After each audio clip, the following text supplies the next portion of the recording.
আমি কি বোকাচোদা নাকি আমার কপালে বোকাচোদা লেখা আছে? বোকা না, বোকার বড্ডা। বোকা না হলে তুমি একজন ডিউটি অবস্থায় সেনার সাথে এমন আচার ব্যবহার কোনোভাবেই সম্ভব না। ইউনিফর্ম খুলে এই প্রস্তাব দেন, গা থেকে ইউনিফর্ম খুলে এই প্রস্তাব দেন, দেন, তাইলে আমরা মানি না।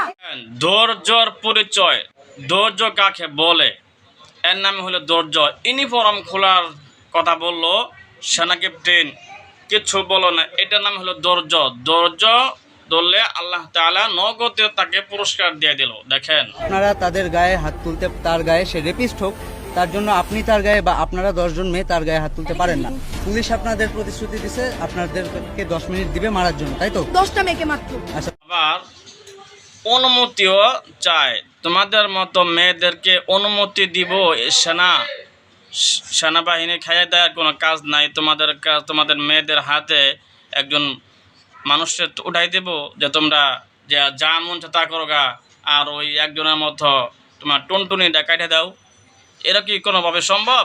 তোমাদের মেয়েদের তো কোনো কিছুই অসম্ভব না। তোমাদের তো কোনো মান সম্মান কোনো কিচ্ছু নাই।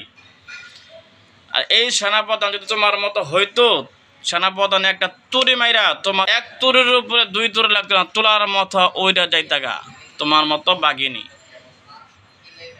ইতিমধ্যে গণমাধ্যমে সারা পৃথিবী ছড়াই গেছে, জেনে গেছে তোমার কি চরিত্র, তোমার কি আসল রূপ, তুমি কি জিনিস, সবাই জেনে গেছে। আর জানার বাকি নাই। থেমে যাও, থেমে যাও।